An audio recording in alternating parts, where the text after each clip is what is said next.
Ketika 2020 datang, aku menyambutnya dengan penuh sukacita. Tahun cantik, ucapku.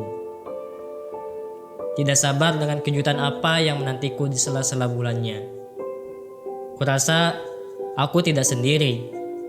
Kita semua menaruh harapan besar.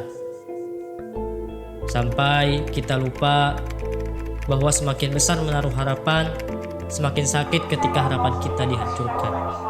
Ribuan kami menjumpai mengeluarkan pernyataan terkait penanganan COVID-19 di wilayah Jawa Barat selain memperbarui data pasien dan upaya pengawasan.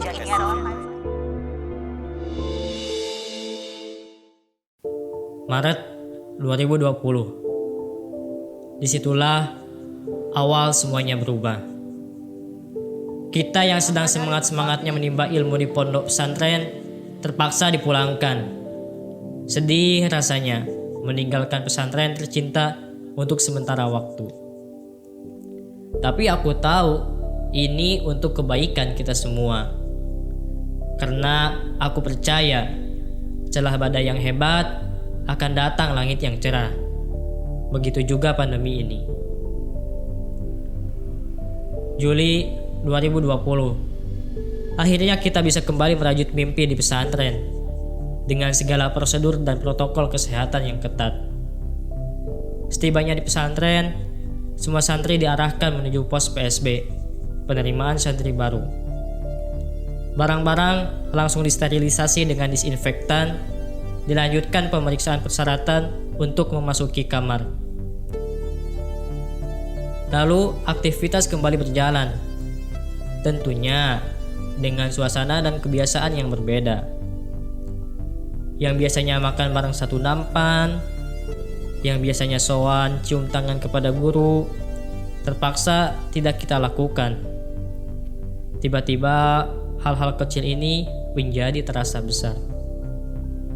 Juga yang belum terbiasa, kini harus dibiasakan memakai masker, rajin cuci tangan, dan melakukan physical distancing.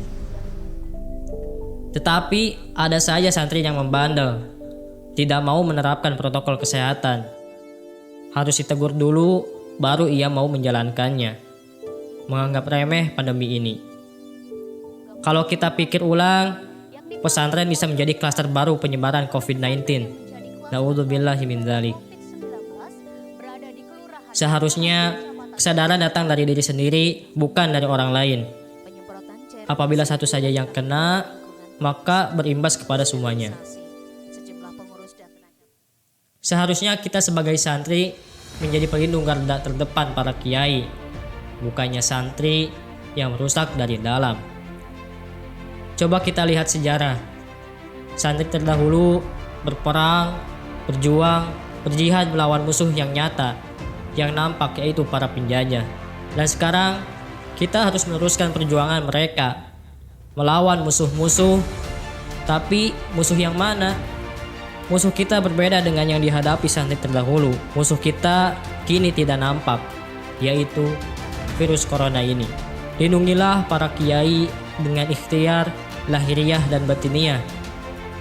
Secara lahiriah, kita melakukan kebiasaan 3M, menjaga jarak, memakai masker, dan mencuci tangan. Secara batinnya, kita mendekatkan diri kepada yang menciptakan virus ini. Toh, virus pun ciptaan Tuhan, maka dekatilah yang menciptakan virus ini.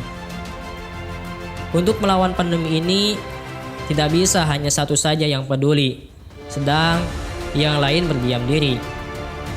Kita harus bersinergi, yaitu keadaan di mana 1 ditambah 1 lebih besar dari 2. Ketika semuanya bersinergi, maka kita mempunyai kekuatan yang besar untuk melawan pandemi ini. Saling mengingatkan dan saling menguatkan. Dan bersama memungut harapan kita yang telah hancur, lalu kembali menyusun puing demi puing.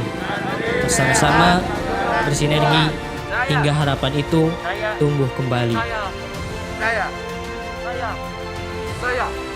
Saya